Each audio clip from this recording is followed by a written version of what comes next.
The dining room of Spago, Beverly Hills was alive with the hum of quiet conversations and the sparkle of crystal glasses. Then a single voice cut through the air like a blade. "How dare you speak to me like that? Do you have any idea who I am?" Every head turned. Diners froze, forks suspended midair. All eyes locked on the tall blonde woman standing beside a table near the center. Her manicured finger jabbed toward a young black woman in a simple navy blue dress. Patricia Hartwell, the queen of Beverly Hills real estate, radiated fury. "I will not be insulted by some cheap, classless nobody," she spat, her words sharp enough to sting the entire room. Before anyone could react, Patricia's hand lashed out. The crack of the slap rang across the restaurant like a gunshot. Gasps rippled through the gallery. Phones appeared in trembling hands as diners scrambled to record the unfolding drama. Celeste Williams, the woman in navy, didn't move. Her expression remained calm, though the heat of the blows still lingered on her cheek. She held Patricia's icy stare, unflinching. Patricia had just made the mistake of her life, one that would shatter her carefully crafted world in less than a minute. Whispers surged around the room. "Who is she? What's happening?" Nervous laughter scattered, but most eyes stayed fixed on the confrontation. And then, from behind, a voice cut through the tension like thunder. "Did you just put your hands on my wife?" Adrian Williams, tall and commanding in his charcoal gray suit, had returned from the bar. His green eyes burned with fury as the entire room went silent once more. Hours earlier, that October evening had begun in the golden glow of their Bel Air mansion. The setting sun streamed through the tall windows of their bedroom, casting warm light across the marble floor. Celeste stood at her closet, running her fingers along neat rows of clothing before pausing on a navy blue dress. It wasn't designer, it wasn't glamorous, but it felt like her. She pulled it free, holding it against herself. At 28, Celeste's beauty was effortless. Warm brown skin that seemed to glow under any light, dark expressive eyes framed by natural lashes, and a smile that revealed more kindness than vanity. From the bathroom, Adrian's voice floated out over the sound of running water. "Celeste, you ready? Reservations at 7:30. She glanced at the clock. 6:45. She slipped into the dress, fastened the simple silver necklace he'd given her for their anniversary, and caught her reflection in the mirror. The woman staring back looked caught between two lives, the girl from Detroit who'd grown up with little, and the billionaire's wife who now lived in Bel Air. Adrian emerged from the bathroom, adjusting his suit. At 35, with broad shoulders, sharp features, and an easy confidence, he looked every bit the successful CEO who had built Nexus Innovations into a multi-billion-dollar tech empire. But his eyes softened the moment they found Celeste. "You look beautiful," he said, pulling her close. "You always do." Celeste smiled faintly. "You want me to wear the Valentino dress," she guessed. He shook his head. "I want you to wear what makes you happy. But Spago, it attracts a certain crowd. People judge first, ask later. I don't want anyone mistreating you." Her chest tightened. They'd had this conversation before. Adrian's protective instinct clashing with her determination to stay true to herself. "I'll change," she said quietly, but Adrian caught her hand. "No. Don't change for anyone. Not even me. I fell in love with the woman who wore a $15 dress on our first date and made it look like it belonged in Vogue." The memory brought a smile to both their faces. That coffee shop in Westwood had felt like another lifetime. She had been working as a literacy coordinator for children then, barely making rent, yet rich with purpose. Adrian had been captivated from the moment he overheard her passionate debate with a barista about education inequality. Now, 3 years later, they slid into Adrian's midnight blue Bentley and cruised through Beverly Hills towards Spago. "Nervous?" Adrian asked as Celeste grew quiet, her eyes tracing the glittering storefronts. "A little," she admitted. "Places like this, I feel like I don't belong." He reached for her hand. "You belong everywhere I do. Don't ever forget that."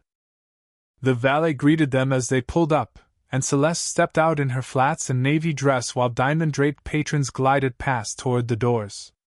Inside, the maitre d' welcomed them warmly. "Mr. Williams. Mrs. Williams. Your usual table is ready." The dining room buzzed with power and wealth. Celeste followed Adrian to their table, aware of the subtle stares. Some curious. Some dismissive. All too familiar. "Relax," Adrian whispered. "You're the most beautiful woman in this room." Before Celeste could respond, Adrian's phone buzzed. Tokyo. The Yamamoto deal. He kissed her forehead and slipped away toward the bar to take the call. Left alone, Celeste sipped her water. She was just beginning to feel at ease when she noticed her. Across the room, a blonde woman in a white designer dress, diamonds flashing in the low light, was staring directly at her. Cold. Calculating. Disdain dripping from every glance. Patricia Hartwell rose from her table, heels clicking across the marble, and came straight toward Celeste. "Excuse me," Patricia said loudly enough for nearby tables to turn. "But I think there's been some kind of mistake." The room fell quiet, every ear straining. Celeste looked up, her heart steady but her pulse quickening. "What kind of mistake?" Patricia's smile was sharp and cruel. "I couldn't help but notice you sitting here alone. I thought perhaps you were lost." Celeste's hand tightened on her water glass. This wasn't a misunderstanding. This was something else entirely. And in that instant she realized Patricia Hartwell was about to ignite a storm she could never control. Patricia Hartwell's voice cut through the elegant murmur of Spago like a knife. "I know everyone who matters in this city," she declared, her words sharp with entitlement. "And I promise you, none of them would tolerate their evening being ruined by someone who clearly doesn't understand basic social boundaries." The name meant nothing to Celeste, but Patricia pronounced it like it carried royal weight. Around the dining room, diners whispered, trying to catch up with the spectacle unfolding at the table. "I'm not disrupting anyone's evening," Celeste answered evenly. "I'm just having dinner." Patricia's lips curled. "No. You're making everyone uncomfortable. Look around. Do you see anyone else dressed like they're headed to the grocery store? Do you see anyone else who looks so out of place?" Each word landed like a blade. Celeste felt her confidence falter, felt herself shrinking into that frightened girl from Detroit who'd always been reminded of where she wasn't welcome. "I think you should leave," Patricia pressed on, her voice laced with command. "Before you embarrass yourself any further. This isn't the kind of place where you pretend to be something you're not." "I'm not pretending," Celeste replied. But her voice was weaker now, rattled by the assault on her dignity. Patricia's hand flicked dismissively. "Please. We both know what this is. You came here hoping to catch the eye of some wealthy man, playing dress-up and waiting for someone gullible enough to fall for it. Let me save you the trouble, it's not working. Everyone here sees you for exactly what you are." The words burned like acid. Patricia wasn't just insulting her. She was reducing her to a caricature, accusing her of being a gold digger in front of the entire room. "You don't know anything about me," Celeste whispered. "I know enough," Patricia shot back. "Enough to know you don't belong here. Enough to know the longer you sit in that chair, the more pathetic you look." Patricia leaned closer, her voice dropping to a poisonous whisper meant for Celeste alone. "Leave now, quietly. And maybe you'll salvage what's left of your dignity. Stay, and I'll make sure everyone in this restaurant knows exactly what kind of woman you are." The threat was clear. Celeste felt cornered. Every instinct screamed at her to run, but something deeper rooted her to the chair. Maybe it was Adrian's words, telling her she belonged wherever he did. Maybe it was the memory of every time she'd been forced to step aside and make herself smaller. Or maybe it was simply because she knew she had done nothing wrong. Her hands trembled, but her voice came out steady. "I'm not leaving. I have every right to be here, and I'm not going anywhere." Patricia's face went crimson. The refusal to bow to her authority ignited something primal. Her voice rose, carrying across the entire dining room. "How dare you speak to me like that? Do you have any idea who I am? And then, before Celeste could react, Patricia's hand whipped across her face. Slap. The sound echoed like a gunshot. Time froze. Celeste's cheek burned, the heat spreading like fire through her skin. The sting of humiliation cut deeper than the physical pain. She tasted blood where her teeth had split the inside of her lip. The room blurred as a high-pitched ringing filled her ear. Every diner was frozen in place. Forks suspended midair.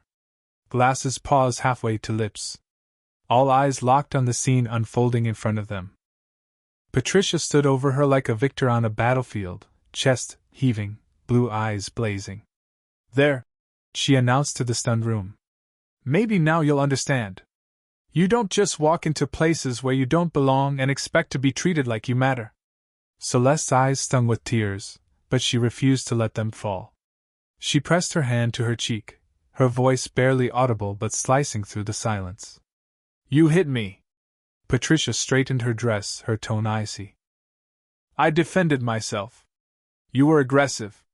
Everyone here saw it. It was a lie so bold Celeste almost laughed. I never threatened you. I was sitting at my table. You came to me. You attacked me. Patricia turned to the crowd as though they were her jury. Did anyone else see how hostile she became when I tried to have a polite conversation? But before the silence could swallow her lie, a voice cut through from the far side of the dining room. She was perfectly polite, an older man said firmly, his voice carrying across the hushed restaurant. I saw the whole thing. This young lady never raised her voice. You, madam, approached her table uninvited. Patricia spun, furious. I don't know what you think you saw. I saw you assault someone half your size for no reason other than your own prejudice. The man snapped. The murmurs started then, whispers breaking through the stunned silence. Did she really just hit her? Over what? That poor girl. Patricia Hartwell, always was a piece of work. Patricia's head whipped around, scanning the room for allies. My family has been part of this community for generations, she cried. We don't need lectures from people who don't understand social dynamics. Celeste stood slowly, her legs shaky but her resolve solid. Every eye in the room returned to her. Her cheek burned, but her voice was strong. Social dynamics? She repeated. Is that what you call racism and assault? The word hung in the air like lightning. Several diners gasped. Patricia went pale. How dare you? Patricia hissed. Don't you dare play the race card. This is about class, about behavior. You told me people like me don't belong here. Celeste cut her off. You judged me by my skin, by my clothes, and you thought I was powerless to fight back. That's racism. That's who you are. Patricia's face twisted with rage. Some people understand their place. Others need to be reminded of it. You clearly need reminding. The cruelty was naked now. Even diners who had looked uncomfortable before now turned away in disgust. Patricia lifted her chin. Manager, she barked. Remove her immediately. The restaurant manager appeared, pale and sweating. Mrs. Hartwell, perhaps we can discuss this privately. There's nothing to discuss. Patricia snapped. She doesn't belong here. I want her gone. The manager turned to Celeste, his eyes flicking to the mark on her cheek. Ma'am, perhaps I can arrange for you to be seated in another section. Celeste's chest tightened. Even now, they were protecting Patricia. I'm not moving, she said firmly. I was assaulted while sitting at my table. I've done nothing wrong. She's dramatic, Patricia cut in. I barely touched her. She threatened me. The older man's voice rang out again. That mark on her face says otherwise. And I'll testify to it. Patricia snapped at him. Stay out of this. This is between me and her. She's a con artist, pretending she belongs. Her voice sharpened with venom. She's lying about some husband. Conveniently absent. Playing some game. Celeste's anger finally cut through her fear. You don't know me. You made assumptions. And when I didn't bow to your bullying, you struck me. That says everything about you, nothing about me. Patricia's eyes gleamed with vicious triumph. Character? Don't talk to me about character when you're sitting here playing dress-up, spinning lies about husbands who don't exist. But suddenly the words stopped. The crowd's murmurs fell silent. Patricia's eyes widened. Celeste turned. Adrian was walking toward the table. His face was a mask of controlled fury. His green eyes locked on Patricia, burning with a cold fire that made people instinctively lean back in their chairs. Every step he took crackled with restrained violence. Patricia's face lit up with false relief. She assumed salvation had arrived. Thank God, she said loudly. Finally, someone with authority. Sir, please tell this woman she needs to leave. She's been causing trouble all night. Adrian stopped at Celeste's side, his hand settling gently on her shoulder. His voice was low, but the menace in it made the walls seem to tremble. Did you just put your hands on my wife? The words detonated through the room. Patricia's smile froze, then melted. Your wife? She stammered. Adrian stepped closer, his voice cutting through the silence like steel. Yes. My wife. Celeste Williams. The woman you just assaulted in front of an entire restaurant. Gasps rippled through the crowd. Phones lit up. Someone whispered. Adrian Williams. Nexus Innovations, billionaire tech guy. Patricia staggered, gripping a chair for balance. Her face drained of color. I didn't know, she whispered. Adrian's glare cut her to pieces. You didn't know she deserved respect? You didn't know she belonged in the same space as you? Patricia had no answer. Every eye in the restaurant was on her, and Adrian Williams was standing tall, his fury a storm she could not escape. How was I supposed to know? The words left Patricia's lips like acid, and they were perhaps the worst possible thing she could have said. Adrian's eyes, already cold, turned glacial. His voice dropped to a quiet, cutting tone that forced nearby diners to lean forward just to hear. So you admit it, he said, each word sharpened like a blade. You judged my wife by her appearance. You looked at her clothes, her modest style, and decided she wasn't worthy of respect. You thought she didn't deserve the same dignity you demand for yourself. That's not what I meant, Patricia stammered. But her voice carried no strength. Everyone in the room could see the truth etched into her trembling face. Then tell me, Adrian pressed, leaning in slightly, his tone still dangerously low. What gave you the right to approach my wife, humiliate her in public, and then lay a hand on her? The sound of her name, Mrs. Hartwell, delivered with deliberate precision, made Patricia flinch. She clearly hadn't expected Adrian to know who she was. And the realization that he not only knew her name, but also her entire background seemed to terrify her even more. Adrian didn't let her breathe. Gregory Hartwell. Hartwell Properties. Investments across Beverly Hills. You sit on 3 charity boards and pretend to be a pillar of this community. I know exactly who you are, Patricia. I also know this isn't the first time you've used your so-called status to bully people you think are beneath you. But I promise you, it will be the last. Gasps rippled through the restaurant. Diners leaned closer, caught between horror and fascination. Patricia's perfect posture crumbled. Her lips trembled. Please, she whispered, her mascara streaking down her face. I made a mistake. I didn't mean. You didn't mean to get caught. Adrian cut in, his words slicing her excuse apart. You didn't mean to discover that the woman you attacked has the power to fight back. But you absolutely meant every word you said, and you meant every ounce of humiliation you tried to inflict. Tears spilled freely now, streaking the carefully constructed facade that had shielded Patricia for decades. Around them, the restaurant was silent except for the haunting background jazz, now grotesquely out of place. Adrienne's fury radiated across the room, but Celeste reached up and laid her hand gently on his arm. Adrian, she whispered, her voice steady but soft. Maybe we should. No. His voice was iron, but when he turned to her, it softened just enough. You were assaulted, sweetheart. In public. By someone who thought you couldn't fight back. That's not something we brush aside. He turned back to Patricia. You have one chance, Mrs. Hartwell. Tell everyone here, why did you think it was acceptable to touch my wife? Patricia's mouth opened, then closed again like a fish pulled from water. Her voice came out in a broken whisper. She didn't look like she belonged here. I assumed. You assumed, Adrienne said, finishing her sentence for her. That gave you the right to strike her? I barely touched her. Patricia tried, but her words sounded pitiful.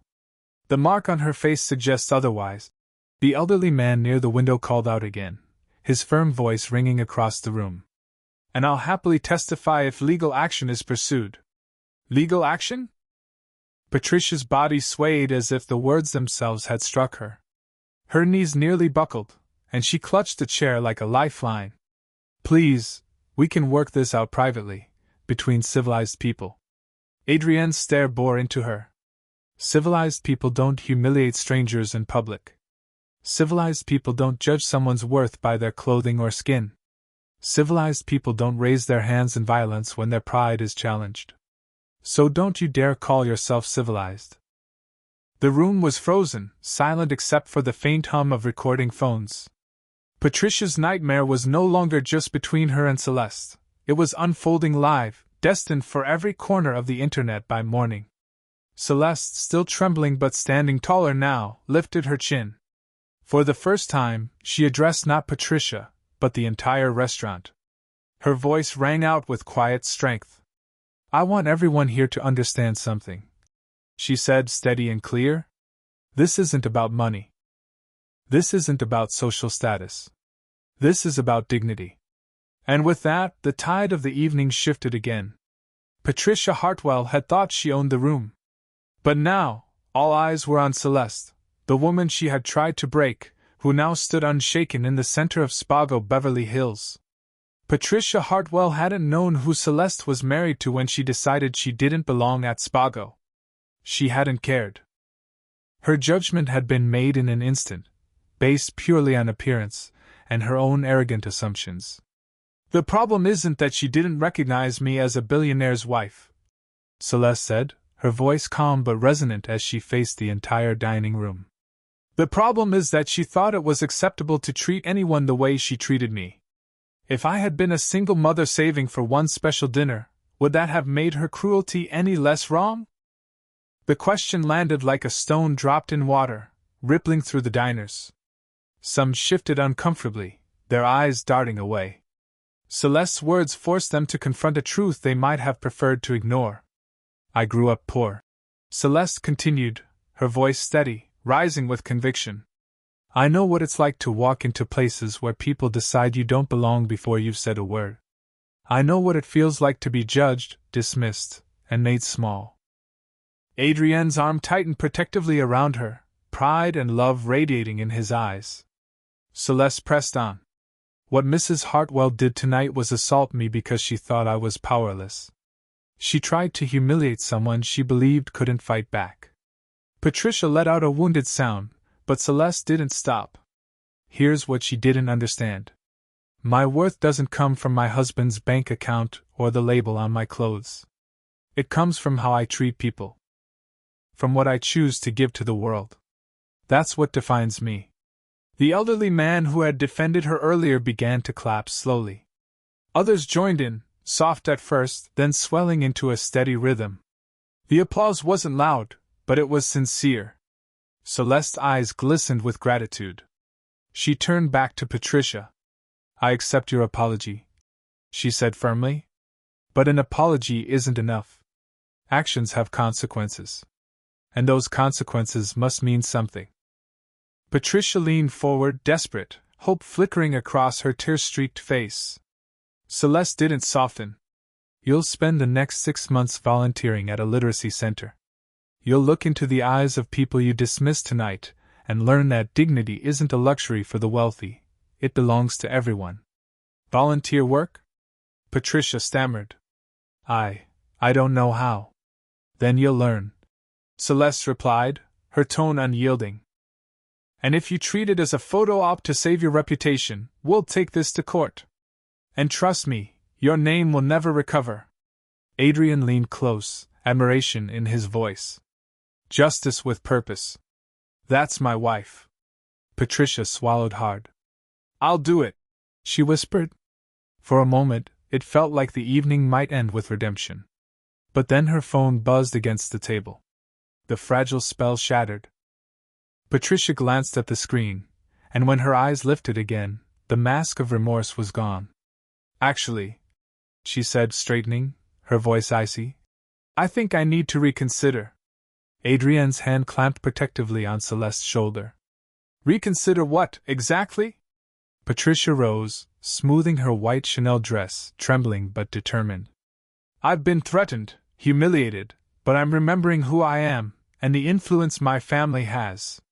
Murmurs rippled through the restaurant. Celeste's voice was steady, warning. We gave you a chance to change. Change? Patricia laughed bitterly. From her? A woman who couldn't even dress properly for Spago. Let's not pretend. She's nothing but a gold digger who got lucky. Adrian froze. His voice dropped to a lethal whisper. What did you just say?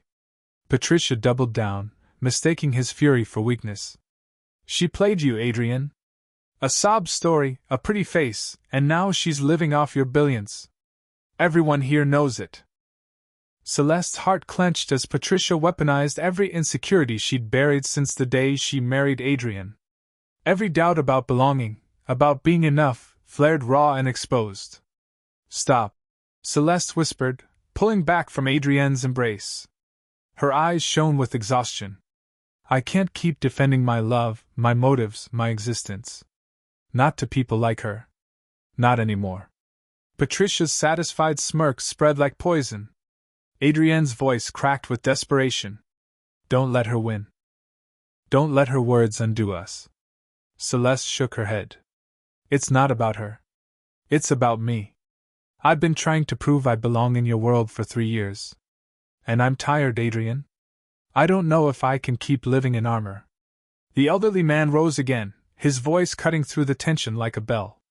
Love isn't about fitting into someone else's world. It's about creating a world together. His words hit Celeste like a lifeline. Tears filled her eyes, this time not from pain, but clarity. She turned to Adrian. You're right, she whispered.